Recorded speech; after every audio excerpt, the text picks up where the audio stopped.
ડાંગ જિલ્લામાં છેલ્લા 2 દિવસથી વરસેલા અવિરત વરસાદે જીવન ધોરણ ખોરવી નાખ્યું છે। રોડ રસ્તા ધોવાઈ ગયા છે। અનેક ગામોમાં પાણી ઘૂસી જતા મકાનો ધરાશાયી થયા છે।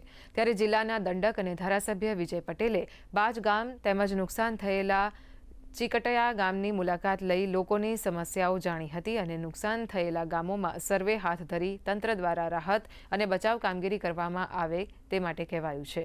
તો અસરગ્રસ્ત લોકો સરકાર પાસે સહાય અને વળતર માટે આકાંક્ષિત નજરે જોઈ રહ્યા છે।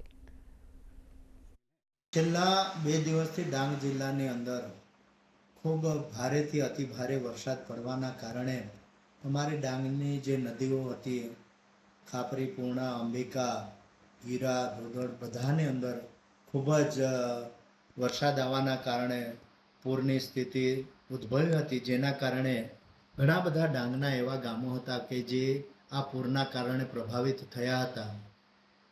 એ બાબતે આજ રોજ મેં તાત્કાલિક જે પૂરગ્રસ્ત જે ગામો છે એની અમારા ટીમો સાથે મુલાકાત લીધી હતી અને આખા ડાંગની અંદર જે પણ રસ્તાઓ બ્લોક થયા હતા એમાં માર્ગ મકાન વિભાગ, પંચાયત હોય કે સ્ટેટ આરએનબીના જે રસ્તા હોય તમામ રસ્તાઓ પર ખૂબ જ એ લોકોએ સારી રીતે તાત્કાલિક ધોરણે યુદ્ધના ધોરણે કામ કરીને આજે ડાંગ જિલ્લાના તમામ રસ્તાઓ ખુલ્લા કરી દેવામાં આવ્યા છે। ડાંગ જિલ્લામાં છેલ્લા 2 દિવસથી ધોધમાર વરસાદ વરસ્યો હતો। દેખાઈ રહેલો આ પાણીનો જળસ્ત્રાવનો પ્રવાહ એટલો બધો ભારે હતો, જેના કારણે અહીં રસ્તાઓનું પણ ધોવાણ થયું છે, જે દુકાનો આવી છે એને પણ નુકસાન થયું છે, તેમજ અહીં જે કંઈ વીજળીના થાંભલા હતા તે પણ પડી ગયા હતા। અહીંની આંગણવાડીમાં પણ ખૂબ જ બધું પાણી ભરાયું હતું।